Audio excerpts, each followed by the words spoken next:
Humanity had always dreamed of reaching the stars. For centuries, people had looked up at the night sky, wondering if they were alone, imagining worlds filled with strange landscapes and alien life. By the 22nd century, that dream had become reality. Earth had overcome many of its own problems, poverty, conflict, environmental challenges, and had finally united under a common goal to explore, understand, and eventually inhabit the vast reaches of space. Cities on Earth had transformed into marvels of technology, but it was the colonies scattered across the galaxy that truly showed humanity's ambition. The first colonies were small and fragile, but they grew quickly. Humans had settled on planets with harsh climates, alien terrains, and sometimes dangerous atmospheres, but their ingenuity and determination allowed them to survive and thrive. Some planets were covered in dense forests under alien suns, others had deserts of sparkling crystals, and some were entirely oceanic with massive floating cities. Every new colony taught humanity something, not just about survival but about diplomacy, science, and the delicate balance of interacting with life forms that were completely different from humans.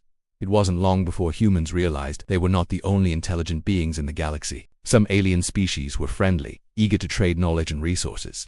Others were indifferent, keeping to their own worlds, while some were openly hostile, seeing humans as intruders or threats. The galaxy, once imagined as a peaceful expanse of stars, was actually a complex web of alliances, rivalries, and ancient grudges. Earth's leaders quickly understood that the survival of humanity depended not only on their technological advancements but also on strategic diplomacy. Making friends was important, but knowing when to show strength could save millions of lives. Among humanity's many military forces, the most feared and respected was the Deathworlder fleet. Unlike ordinary fleets that patrolled trade routes or defended colonies, the Deathworlders were trained for the unimaginable. From a young age, recruits were pushed to their limits. They learned advanced combat tactics, space navigation through hostile regions, survival on planets with deadly conditions, and mental conditioning to handle fear, isolation, and extreme stress. They were humanity's ultimate line of defense, meant to engage threats that no other force could withstand. The fleet's very existence was shrouded in secrecy. Many people knew of them, but very few had ever witnessed their operations.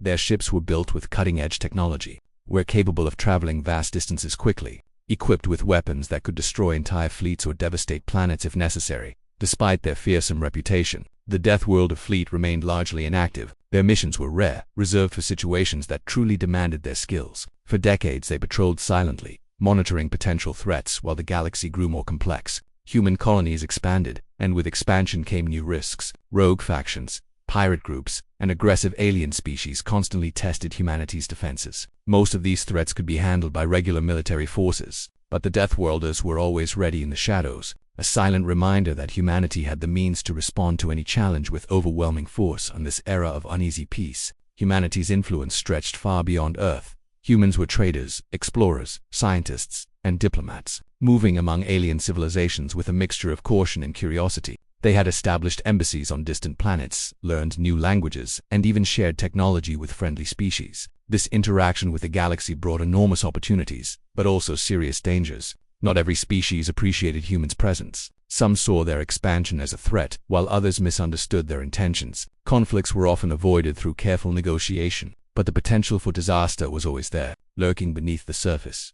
One of the most important aspects of humanity's expansion was the understanding that survival in space was never guaranteed. Even with advanced technology, humans faced countless hazards: rogue asteroids, deadly radiation storms, unstable planets, and aggressive predators unlike anything on Earth. Colonists had to adapt quickly to new environments, often learning to survive in ways that challenged centuries of traditional human knowledge. Every successful colony was a testament to human ingenuity and resilience. But these achievements also reminded humanity that the galaxy was unpredictable and that readiness was essential. The Deathworlder fleet symbolized that readiness. Its members were more than soldiers; they were explorers, problem solvers, and protectors, trained to respond to crises that could threaten entire planets. Their training was intense, designed to create perfect cohesion between human skill and technological power. Recruits faced extreme simulations, including planetary bombardments, space combat, alien ambushes, and survival scenarios on worlds with hostile atmospheres. Failure was not tolerated. Only the strongest, smartest, and most disciplined made it through. Those who succeeded became part of a brotherhood and sisterhood unlike any other, bound by duty, trust, and a shared understanding of the stakes they faced. Despite their incredible training, the Deathworlders were human. They experienced fear, doubt, and fatigue, even as they pushed beyond normal limits. Commanders had to make impossible decisions, sometimes sacrificing a few to save many. Morality, strategy, and survival were constantly weighed against each other. The fleet's greatest strength lay not only in firepower but in the adaptability and determination of its members. They were capable of operating in conditions where most civilizations would crumble, facing threats that would overwhelm ordinary forces. While the Death World fleet was humanity's most powerful military tool, Earth's leaders also understood the importance of restraint. They did not deploy the fleet lightly, for its very presence could escalate conflicts or draw unwanted attention. The galaxy was filled with observers, other civilizations watching humanity's every move, calculating its power and intentions. Deploying the Death Worlders sent a clear message. Humans were not to be underestimated. Yet it was also a decision fraught with risk. If something went wrong, it could lead to war, destruction, and loss on a scale humanity had never seen. At this moment in history, humanity stood on a knife's edge. Their colonies were prospering, their fleets were strong, and their knowledge of the galaxy was expanding. Yet every advance came with potential danger. The Death World fleet was the ultimate guarantee of security, a force that could intervene when diplomacy, negotiation, or conventional military power failed. They were the silent guardians of human civilization, ready to respond to a call that could mean life or death for millions, whether on Earth or on distant alien worlds. This background of ambition, exploration, caution, and power set the stage for events that would test humanity like never before. The galaxy was vast and full of unknown threats. While humans had learned to navigate the complexities of alien politics and survive harsh planetary conditions, the appearance of a desperate SOS from an alien civilization would push everything to its limits. It was a moment that would reveal not only the power of the Death World fleet but also the courage, strategy, and determination of humanity itself. In essence, humanity's position in the galaxy was one of careful dominance. They were explorers, protectors, and warriors in equal measure. Their colonies demonstrated their resilience. Their fleets showed their readiness. Their diplomacy reflected intelligence. And their ultimate secret weapon, the Death World fleet, embodied everything humans were capable of when survival, duty, and honor were at stake. It was this combination of ingenuity, courage, and overwhelming force that would respond to the first SOS, setting the stage for events that would change the galaxy forever. Every human involved, from colonists and scientists to fleet commanders and soldiers, understood the importance of this moment. The galaxy was watching, and humanity's actions would leave a lasting mark on the stars. What seemed like a simple call for help would soon test the limits of human capability, forcing them to act with precision, speed, and intelligence. It would prove that, when faced with a desperate plea for survival, humanity was ready to unleash its deadliest force, not recklessly, but with calculated, unstoppable power. The galaxy, vast and full of stars, was far from quiet. For centuries, humanity had expanded beyond its home planet, establishing colonies on distant worlds that varied wildly in climate, terrain, and habitability. Some planets were lush and fertile, ideal for agriculture and settlement. Others were hostile, with extreme weather, acidic rain, or dangerous native creatures. Yet humans adapted, building settlements, learning to farm alien soils, creating advanced life support systems, and forging a fragile existence in a universe that did not bend to their will. Humanity had become resilient, clever, and constantly alert, aware that the galaxy was not a safe place. It was during this era of careful expansion that the first signs of the SOS appeared. In the deepest reaches of a sector far beyond known human-controlled space, a faint signal pulsed through the void. It was unlike anything that had been intercepted before. Long-range scanning arrays picked it up, and communications officers were the first to detect its urgency.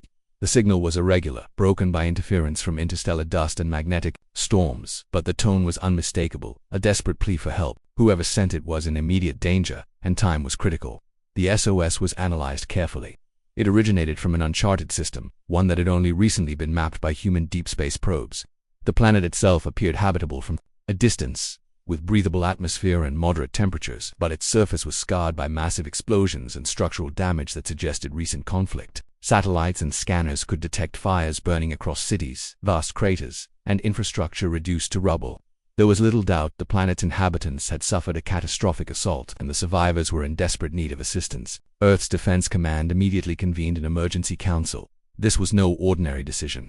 Deploying a fleet to such a remote sector was risky, and sending the Death World fleet, humanity's deadliest military force, was a serious matter. The council consisted of scientists, military strategists, diplomats, and intelligence officers, all weighing the potential outcomes. There were voices of caution. Some feared the SOS could be a trap, a lure designed to draw human forces into a deadly ambush. Others argued that ignoring it would be a moral failure, betraying humanity's reputation as protectors of life and allies in the galaxy.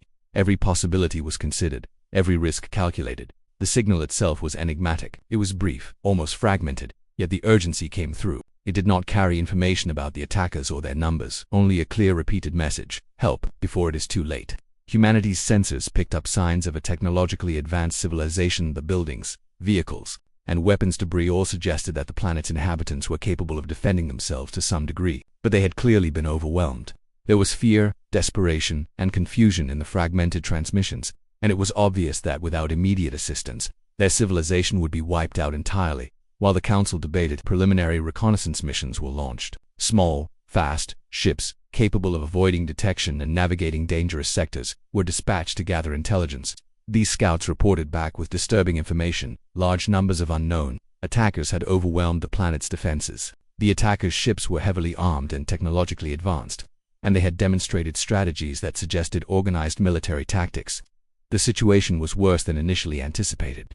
The SOS was not just a cry for help, it was a warning, a signal that a dangerous force had emerged in a part of the galaxy where humanity had little presence. The debate on Earth grew tense. Some officials advocated a cautious approach, establish a perimeter, send supplies, and avoid direct confrontation. Others insisted that a show of strength was necessary. Humanity's reputation, they argued, depended on the ability to respond decisively. Failure to act could embolden hostile forces elsewhere, while success could secure a critical alliance with a new, intelligent species. Every decision was fraught with potential consequences, both strategic and ethical. Humanity had the technology to intervene, but the unknown variables were enormous. Meanwhile, the SOS sending planet's inhabitants continued to struggle. Communication was inconsistent, but occasional bursts of data allowed humans to understand the scale of the crisis. Entire cities had been destroyed, key leaders were missing, and panic had spread among the population. Survivors moved from one shattered settlement to another, attempting to hide from attackers who seemed to strike without warning, using advanced weapons and tactics that were terrifyingly effective. The aliens were resourceful, intelligent, and vulnerable, but they were losing, and quickly. Every hour mattered. Humanity's intelligence teams analyzed the attackers' patterns as best as they could with limited information. The attackers were methodical, striking in waves, using overwhelming force to crush resistance. The SOS was not merely a plea for mercy, it was a strategic call, asking for intervention before total annihilation. Scientists and military officers worked together, assessing the planet's defenses, the attackers' technology, and the potential risks to human forces. It became clear that sending a conventional fleet would not be sufficient. Only the Death Fleet, trained for extreme conflict scenarios and equipped with the most advanced weaponry, could operate effectively in such conditions. As the decision to deploy the Death Worlders was made, preparations began in earnest. The fleet, long dormant, was reactivated. Ships that had been stationed in distant sectors were brought together, their engines tested, weapons systems calibrated, and crews briefed on the unprecedented mission ahead. The soldiers themselves had trained for years, preparing for unknown dangers, but the reality of facing an alien civilization under attack was daunting. Each crew member understood that this mission could be unlike anything they had encountered. Failure was not an option, not just for the sake of the SOS-sending species, but for humanity's credibility across the galaxy. On the SOS planet, the inhabitants did not know that help was coming. Their messages had been fragmented, often incomplete, leaving them unsure if anyone had received their distress signals. Fear was widespread. Families hid in ruined buildings, guerrilla groups attempted to mount resistance with salvaged weapons, and scientists worked tirelessly to create defensive measures from the remains of destroyed technology. They had fought bravely, but the attackers' strategy was relentless, and survival seemed increasingly unlikely. Each day brought new losses, and hope was dwindling back on Earth. The human command worked tirelessly to model the situation. Advanced simulations were run, considering every possible scenario: direct engagement with the attackers, defensive strategies to protect survivors, evacuation procedures, and contingency plans for catastrophic outcomes. Every decision was informed by decades of human experience in both war and diplomacy. While some council members feared that deploying the Death Worlder fleet might provoke wider conflicts, most agreed that the SOS could not be ignored. The galaxy had eyes, and humanity's response would set the tone for how it was perceived in countless other systems. The SOS also revealed a broader lesson about humanity's place in the galaxy. Despite centuries of exploration, humans were still vulnerable to unknown forces. The galaxy was vast, and intelligence about distant civilizations was incomplete. The call for help was a stark reminder that even the most technologically advanced societies could face existential threats. The human response therefore needed to be swift, decisive, and effective. It was not just about saving another species, it was about asserting humanity's role as a responsible and powerful presence in the universe. As the Death Worlder fleet prepared for deployment, logistical challenges were immense. Fuel, supplies, and weapons had to be coordinated. Communication systems were upgraded to ensure real-time contact despite vast distances. Intelligence teams analyzed alien technology based on the intercepted SOS, piecing together as much information as possible about the attackers' strengths and weaknesses. Every detail mattered, because in space, even a small mistake could lead to disaster. Crews trained relentlessly, reviewing possible battle scenarios and emergency procedures, all while knowing that they were about to enter unknown territory with stakes higher than anything they had faced before. Finally, after days of preparation, the Death World fleet was ready. The ships, gleaming and massive, launched into the darkness of space, leaving behind human colonies and stars they had long called home. The journey ahead would be perilous. There was no certainty of what awaited them at the SOS planet. The attackers' technology, numbers, and strategy remained largely unknown. Every officer, soldier, and pilot understood that this mission could define humanity's standing in the galaxy for generations to come. Yet, despite the danger, there was a sense of purpose and unity. Humanity had answered the call, ready to bring its deadliest force to a planet in desperate need. The SOS had initiated more than a rescue mission. It had triggered a test of humanity's courage, strategy, and resolve. It was the beginning of a story that would push the limits of human ability and determination. The early situation, filled with uncertainty, fear, and calculated planning, was only the start. The events that would follow depended on every decision made during these critical hours: the decision to listen, to act, and to commit the full force of humanity's most elite fleet to a distant world in peril. By the time the fleet approached the SOS planet, the inhabitants had almost given up hope. They had suffered incredible losses, yet a faint glimmer of trust persisted. Somewhere in the darkness of space, help was coming. Humanity, with all its power, training, and determination, was about to make its presence known. The early situation, the detection of the SOS, the debates on Earth, the reconnaissance, and the fleet's mobilization set the stage for an extraordinary encounter that would forever alter the fate of the alien world and redefine humanity's reputation among the stars. It was in these tense hours, as human ships crossed light years to reach an imperiled civilization, that the true scale of responsibility became apparent. The SOS was more than a signal. It was a lifeline, a challenge, and a test of humanity's values. Every officer, soldier, and strategist knew that failure was not acceptable. The early situation had created the conditions for a dramatic, dangerous, and ultimately defining moment in the history of human expansion into the galaxy. Asterisk. As the Death World fleet moved closer to the SOS planet, the tension aboard every ship was palpable. Even with decades of training and experience, no one could predict exactly what awaited them. The officers reviewed intelligence reports, adjusted strategies, and coordinated communications, ensuring that each vessel and each squad knew its role in the mission. The fleet moved as a single, immense organism, every ship synchronized to the others, every crew member aware that a single mistake could cost countless lives. The SOS planet lay ahead, partially shrouded by thick clouds and swirling storms. Scans revealed that much of the surface had been devastated. Cities were reduced to skeletal ruins. Craters pockmarked the terrain, and smoke rose in long gray columns, staining the skies. Sporadic energy signatures indicated pockets of life survivors moving cautiously, hiding from the attackers who still prowled the planet below. The scale of the destruction was shocking, even for the seasoned commanders of the fleet. The situation was far worse than the initial SOS transmissions had suggested. On Earth, Command continued to monitor the fleet's progress, providing updates and support while also debating the next steps. Intelligence reports suggested that the attacking force was highly organized, technologically advanced, and brutal in its tactics. They had overwhelmed the planet's defenses with precision strikes, targeting communication hubs, military installations, and resource centers. The survivors' ability to resist was limited, and it was clear that the attackers intended total conquest or annihilation. Humanity's leaders realized that this was not just a rescue mission. It was an intervention against a sophisticated military force that could pose a long-term threat if left unchecked. Within the fleet, the mood was a mixture of determination and caution. Soldiers and officers ran drills, checked equipment, and simulated possible engagement scenarios.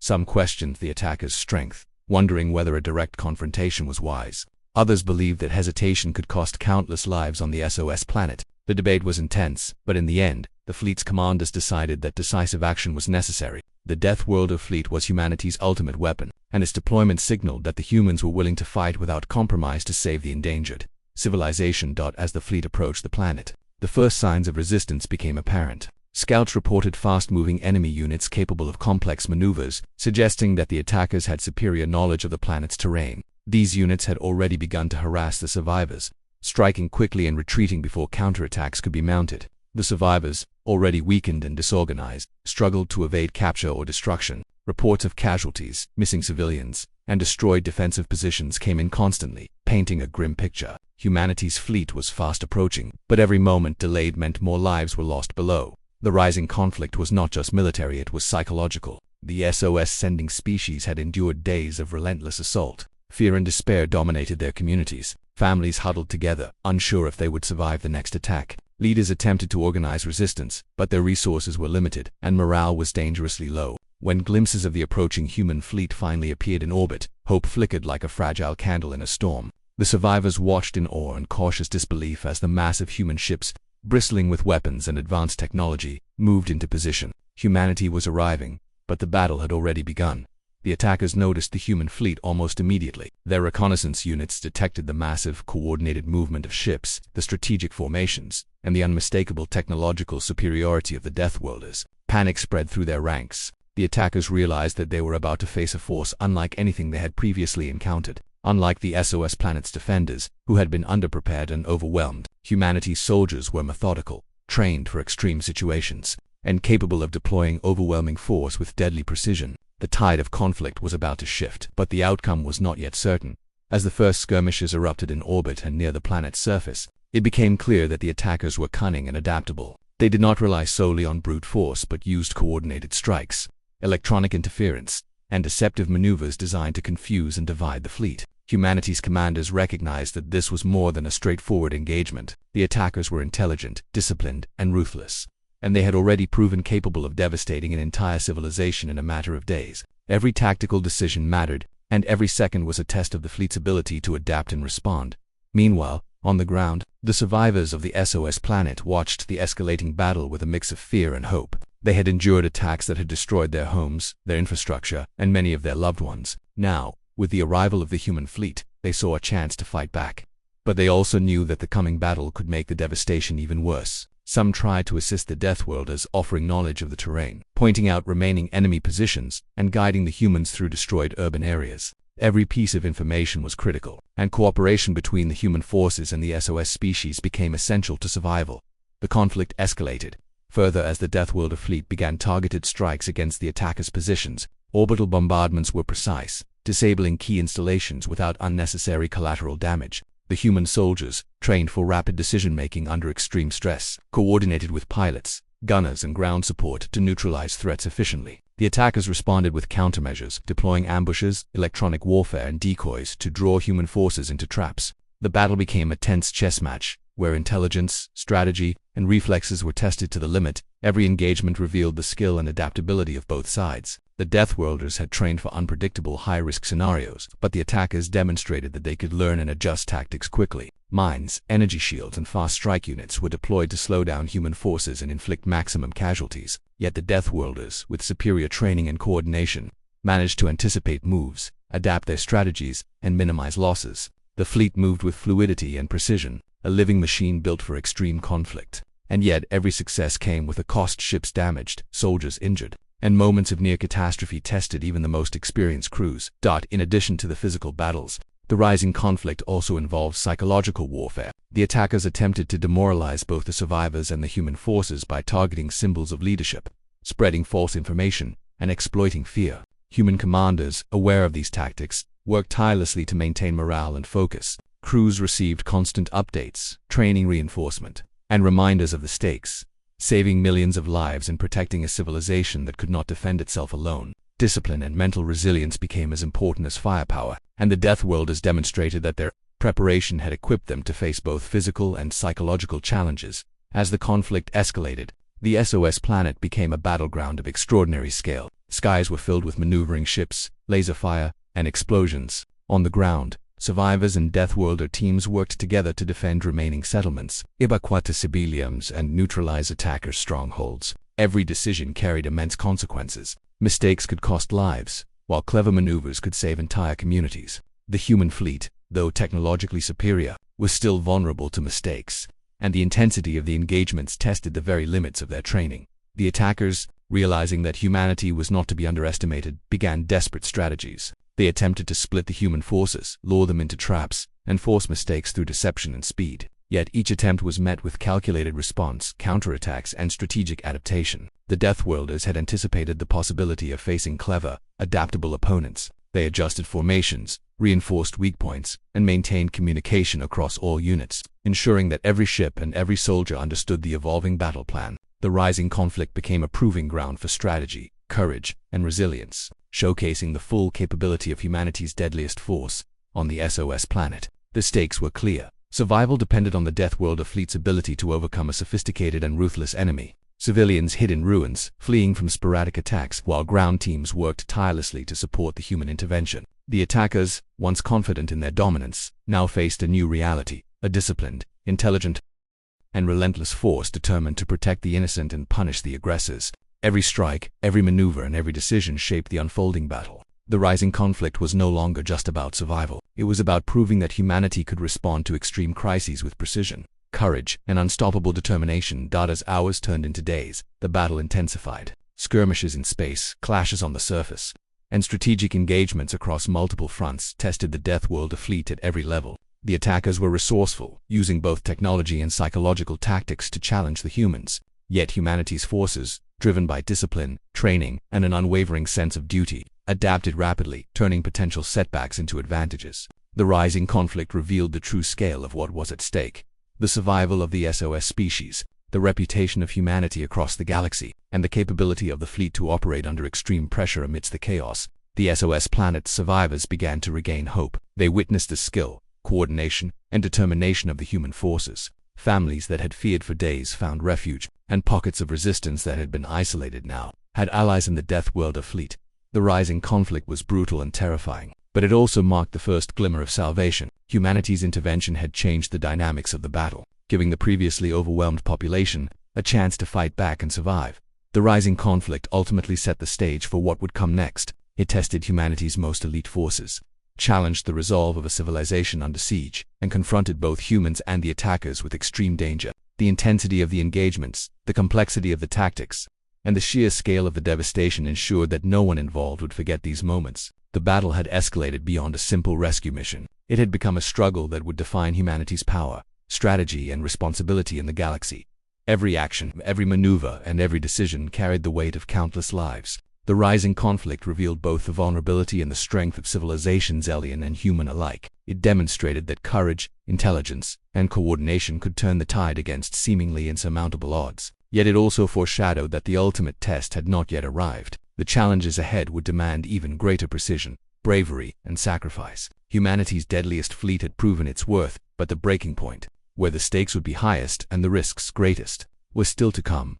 The battle had reached a scale that few could have imagined. The Death Worlder fleet, humanity's deadliest force, had engaged the attackers in orbit and across the surface of the SOS planet, testing the limits of every ship, soldier, and strategy. Yet, despite the fleet's precision and overwhelming power, the situation remained precarious. The attackers were not a disorganized mob. They were highly intelligent, adaptive, and relentless. Each strike by the Death Worlders was met with an unexpected countermove. Each tactical advantage gained seemed to be balanced by a new, unforeseen challenge. The planet below, already scarred and shattered, but became a true war zone, with destruction unfolding faster than anyone could repair it.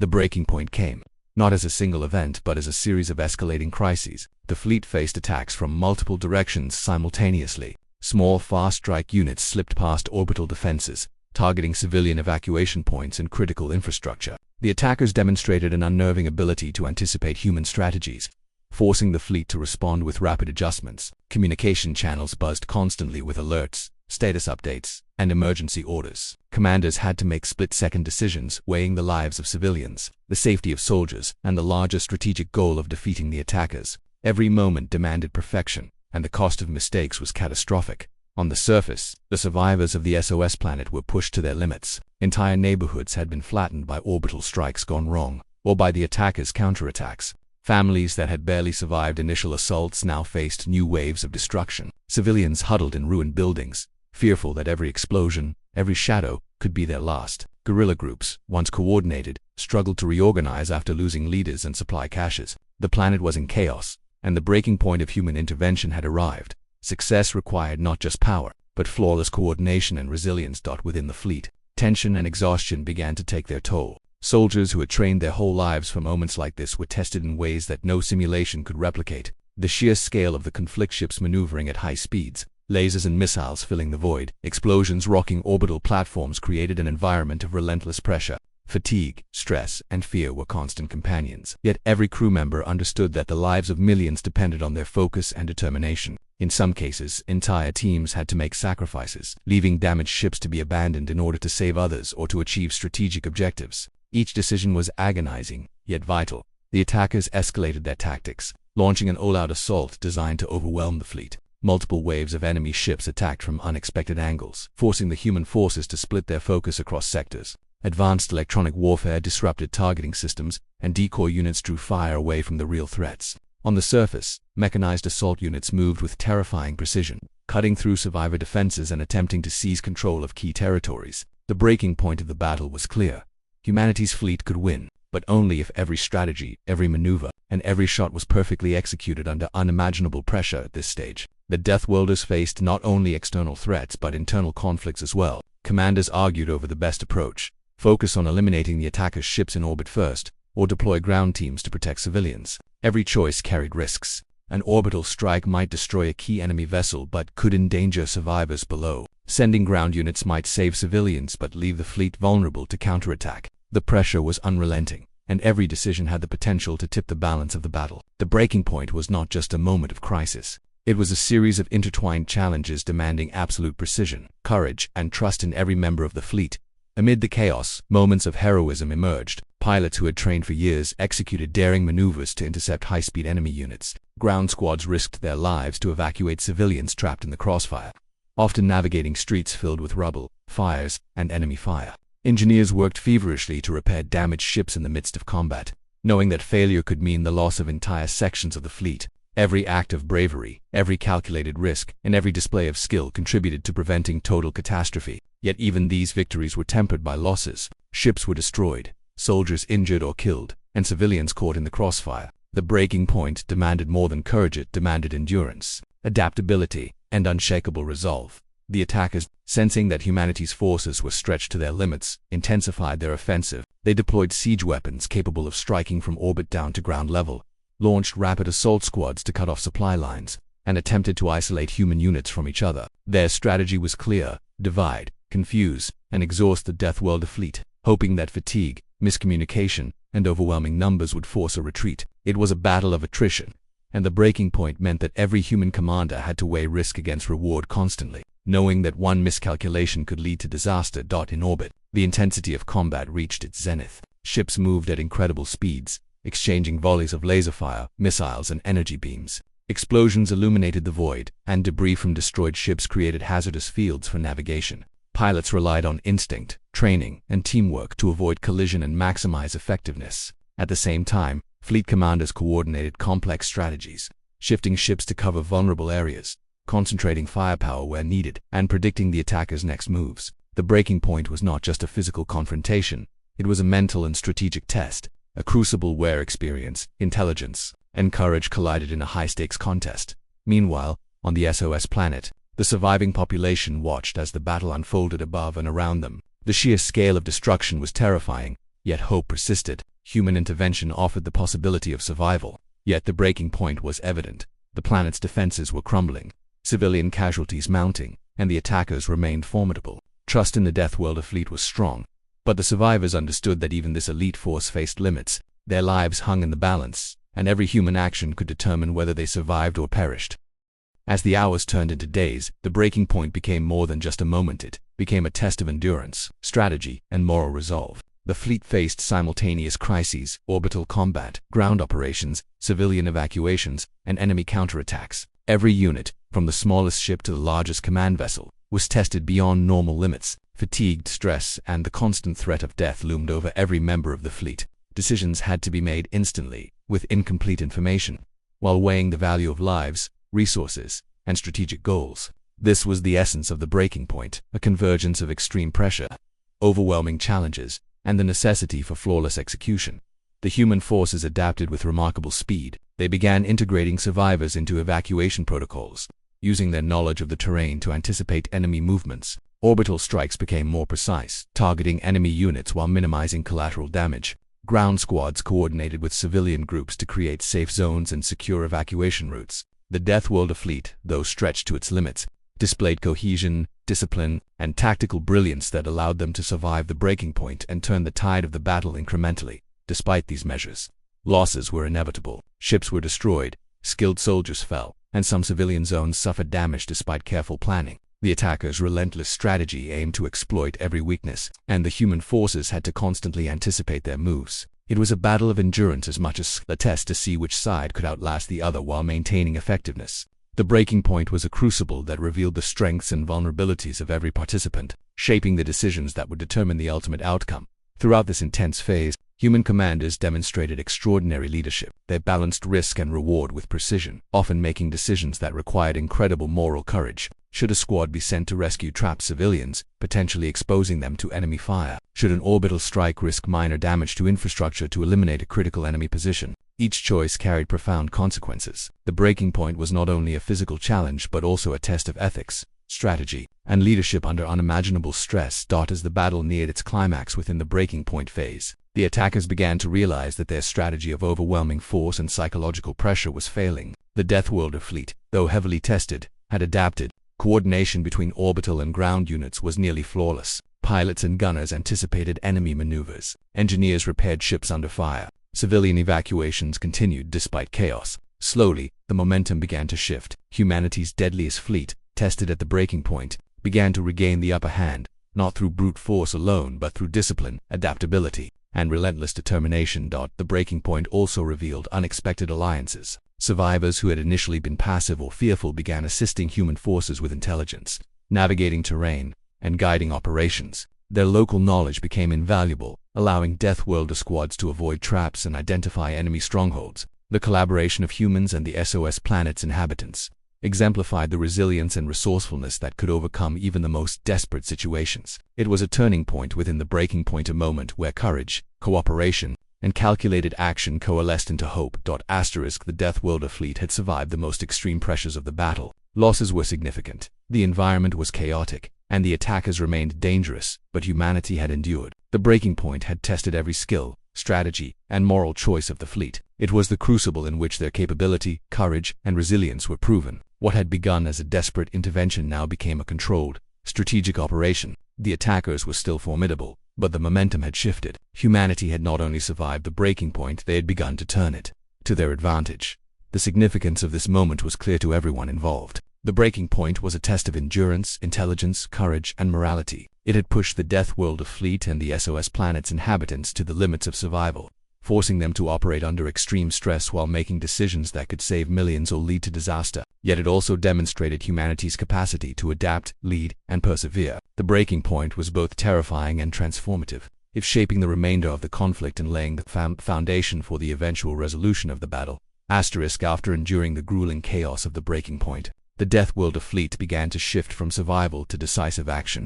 The fleet had faced extreme pressure, orbital combat, ground assaults, ambushes, and relentless attacks designed to test their endurance and strategy. Yet through every challenge, humanity's deadliest soldiers had demonstrated adaptability, coordination, and resolve. As the fleet consolidated its strength and prepared for the final push, it became clear that the moment of resolution, the turning point that would end the attackers' dominance, was near. Every ship, every soldier, and every strategy was now aligned toward one ultimate objective: to neutralize the threat and secure the SOS planet for its survivors. The first step in achieving resolution was strategic coordination. The fleet's commanders assessed all available intelligence, mapping the attackers' remaining strongholds, supply lines, and reinforcements. Every piece of data gathered during the battle, from reconnaissance drones to survivor reports, was analyzed to determine where concentrated force could deliver the greatest impact. It was not enough to strike blindly. Precision and efficiency were critical. The goal was to dismantle the enemy's capacity to fight without causing unnecessary harm to the survivors or the SOS planet itself. The commanders formulated a multi-pronged plan that combined orbital bombardment, surgical strikes, and ground interventions,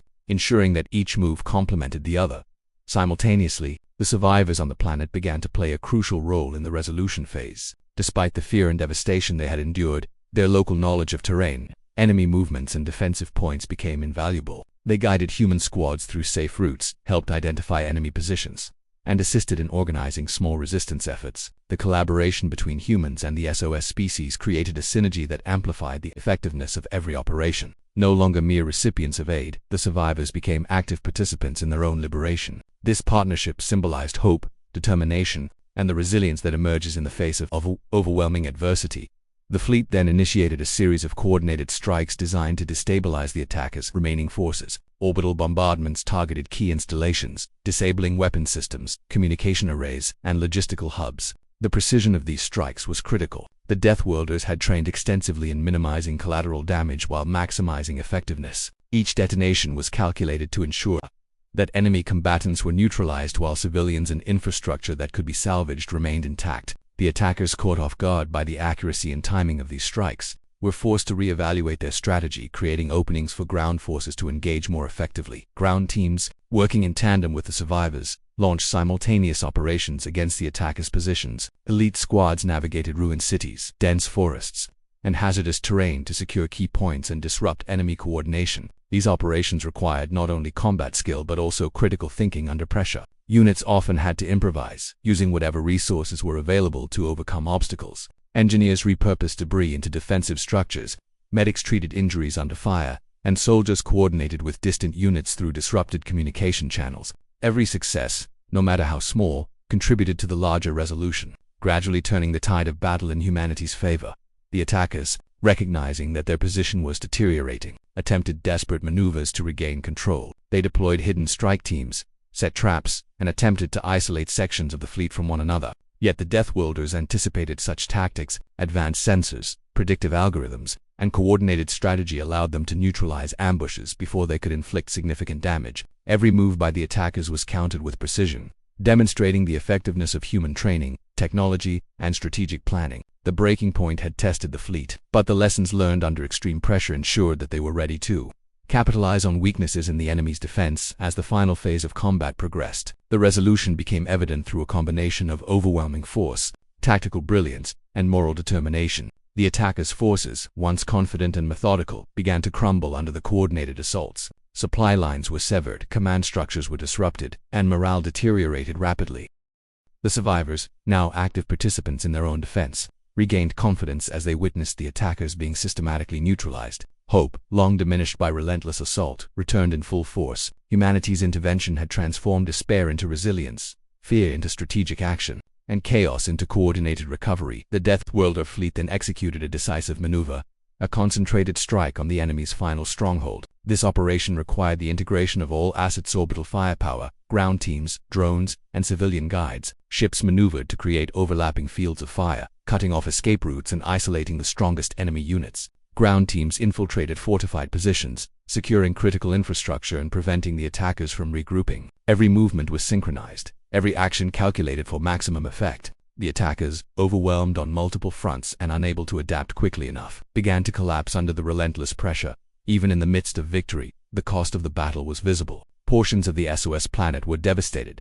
Casualties had been suffered on all sides, and the psychological toll on survivors and human forces alike was immense. Yet the effectiveness of the Deathworlders ensured that the damage was controlled and strategic. Key infrastructure survived, civilians were evacuated safely, and the attackers were neutralized without unnecessary destruction. The resolution was not simply about defeating the enemy, it was about restoring stability, ensuring survival, and creating the conditions for recovery and rebuilding. One of the most remarkable aspects of the resolution was the coordination between space and ground forces. Orbital bombardments created openings for ground squads, while intelligence gathered by scouts allowed ships to target critical threats accurately. Communication networks were maintained despite electronic interference, and each operation fed into a larger strategy designed to end the conflict decisively. This level of integration demonstrated not only technological superiority but also the discipline, training, and adaptability of humanity's deadliest fleet. Every success reinforced the fleet's capability to operate under extreme conditions and ensured that the attackers could no longer pose a credible threat.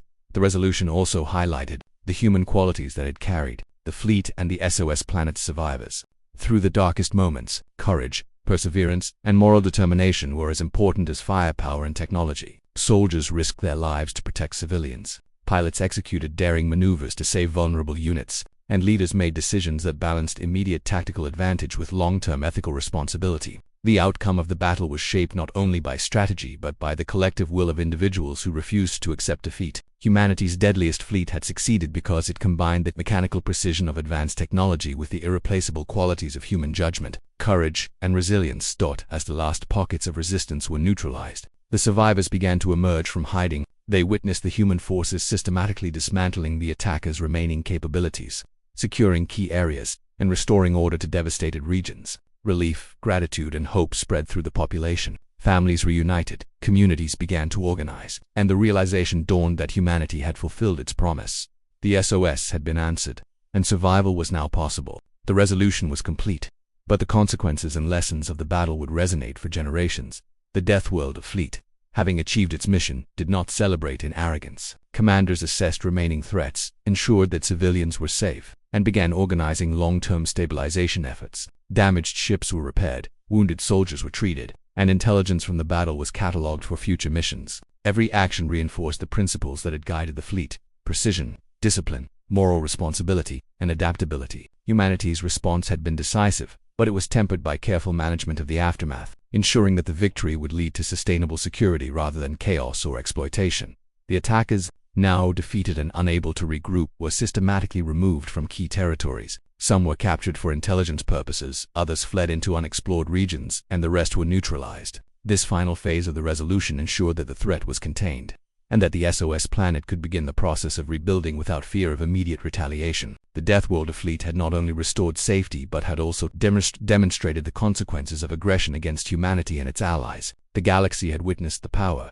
discipline, and strategic brilliance of the human forces, establishing a precedent that would influence future interactions with both known and unknown civilizations. The SOS planet was secure. The survivors had endured unimaginable trials, but they now had hope, protection, and the opportunity to rebuild. The Death World Fleet had fulfilled its mission, showcasing the full scope of humanity's capabilities: technological mastery, strategic genius, adaptability under pressure, and moral courage. The attackers had been neutralized, civilians were safe, and the stage was set for recovery and reflection. The resolution was not only a tactical victory, it was a testament to human resilience, planning, and the ability to turn the tide in even the most desperate circumstances. Effective coordination, ethical decision-making, and the integration of technology with human skill were critical in achieving success. The SOS planet's survival demonstrated that, even in the face of overwhelming odds, careful planning, courage, and determination could overcome destruction and despair. Humanity's deadliest fleet had acted decisively, not recklessly, ensuring that the outcome would lead to both immediate survival and long-term stability.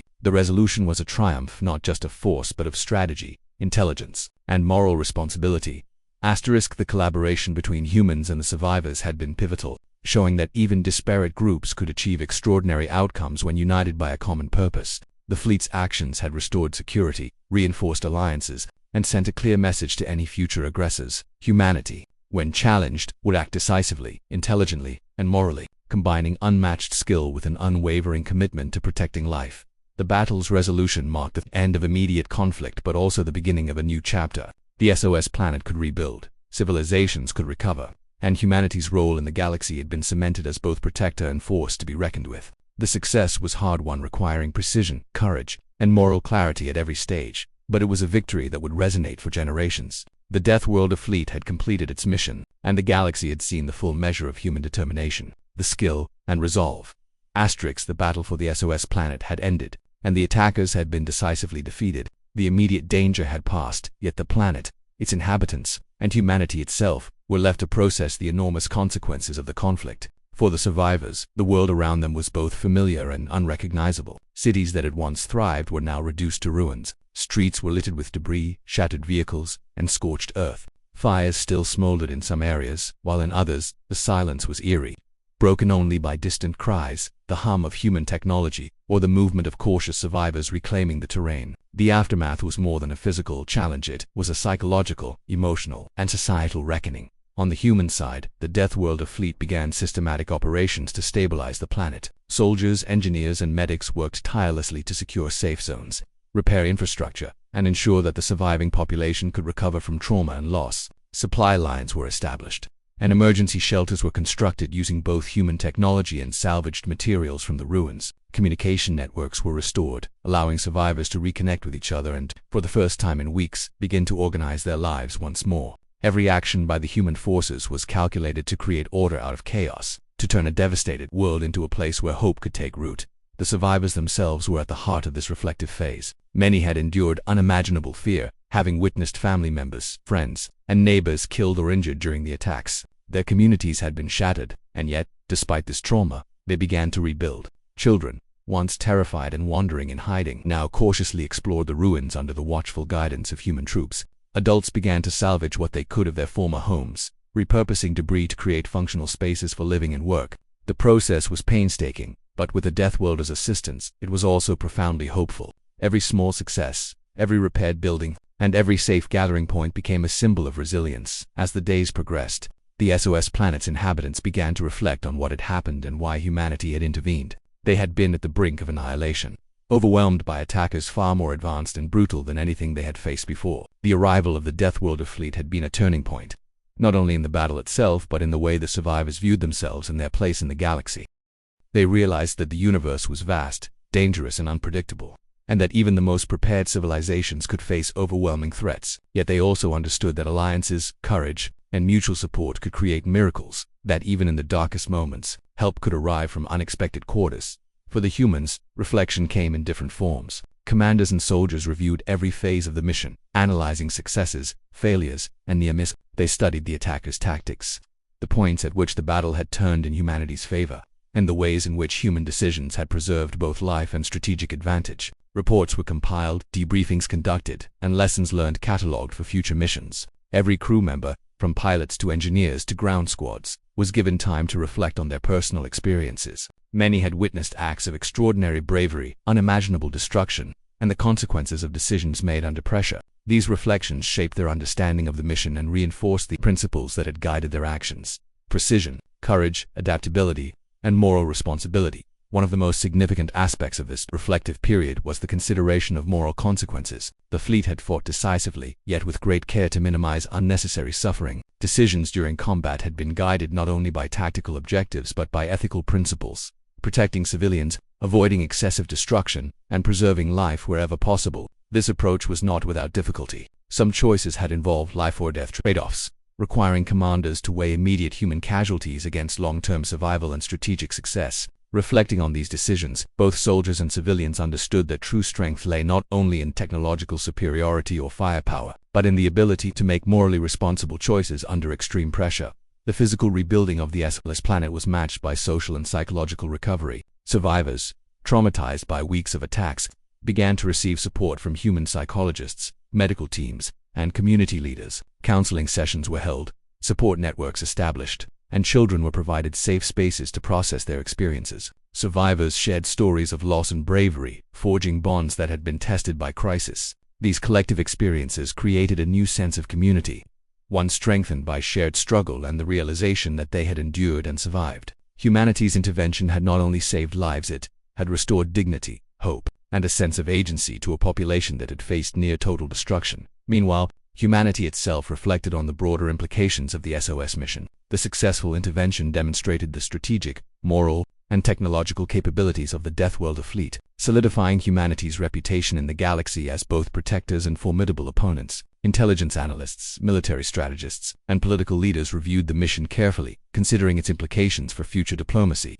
potential threats, and interstellar alliances. The mission reinforced lessons about the importance of readiness, the need for rapid response to distress signals, and the consequences of hesitation. Humanity had acted decisively, and the outcome would shape perceptions and policies for generations. The survivors and humans alike also considered the lasting impact of the attackers' defeat. Entire enemy networks had been dismantled, but the knowledge that such a threat could arise so suddenly was sobering. There was a heightened awareness of vulnerability, a recognition that peace in the galaxy was fragile and required vigilance. For the survivors, this awareness translated into a commitment to better prepare for future threats, while for humans, it meant reinforcing the importance of intelligence, rapid deployment, and moral responsibility in dealing with unknown civilizations. Reflection, therefore, was not only about understanding past events but preparing for the future. In addition to strategic and moral reflection, there was a profound emotional dimension. Many human soldiers had formed bonds with the survivors, sharing experiences of loss, fear, and eventual triumph. These connections were deep and meaningful,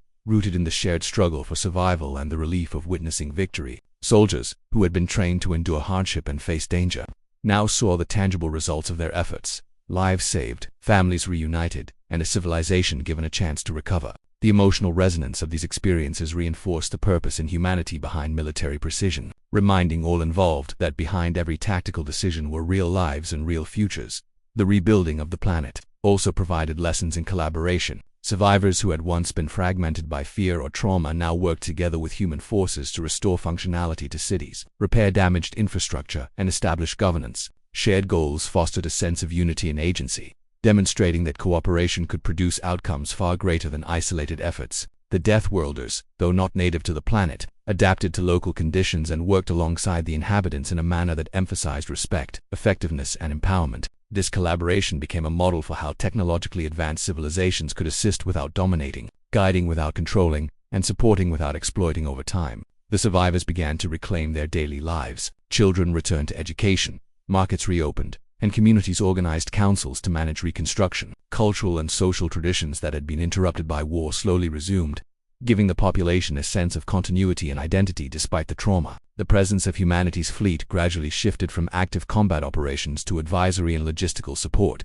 allowing the SOS species to take ownership of their recovery. Reflection at this stage emphasized resilience, the ability to endure, adapt, and rebuild even after catastrophic events. It highlighted the enduring strength of life and community in the face of adversity. From a broader perspective, the aftermath also encouraged humanity to reflect on its role in the galaxy. The SOS mission had demonstrated that human intervention, when executed with precision, strategy, and ethical responsibility, could save civilizations and prevent atrocities. It was a reminder that power carried not only the ability to destroy but also the responsibility to protect. Lessons learned from the mission would influence military protocols, diplomatic policies, and ethical guidelines for centuries to come. Humanity's success was not only a tactical victory but also a demonstration of moral leadership on a galactic scale. Furthermore, reflection included considering the fragile balance between intervention and autonomy. Humanity had acted decisively to save a civilization, but in doing so, it had also set a precedent. The survivors recognized the importance of self-reliance and preparedness, while humans understood the potential consequences of intervening in distant conflicts. Reflection involved questioning, analyzing, and planning for future scenarios where assistance might be required but must be balanced against risk, ethics, and long-term consequences. It was a process of learning from experience, ensuring that every success informed future decisions. The psychological impact on human soldiers was profound as well. Many who had witnessed destruction, death, and the trauma of survivors took time to process their experiences. Debriefings, counseling, and peer support became essential components of the recovery process. Soldiers reflected on the intense stress, the moral challenges, and the moments of courage that defined their mission. They shared stories, documented experiences, and considered the lessons learned about resilience, leadership, and the human capacity to act decisively under pressure. These reflections were as important as any tactical review, ensuring that human forces could grow stronger, wiser, and more effective for future missions. As months passed, the SOS planet transformed from a battlefield into a symbol of recovery and hope. The human fleet gradually withdrew, leaving behind advisors, technology, and infrastructure support. The survivors, now empowered and organized, continued reconstruction with renewed confidence and resilience. Reflection became a collective experience. Communities acknowledged their losses, celebrated survival, and planned for a future in which they could thrive. Humanity had intervened, but the ultimate success depended on the SOS species reclaiming their autonomy, demonstrating that victory was not solely about force but about empowerment and enduring collaboration.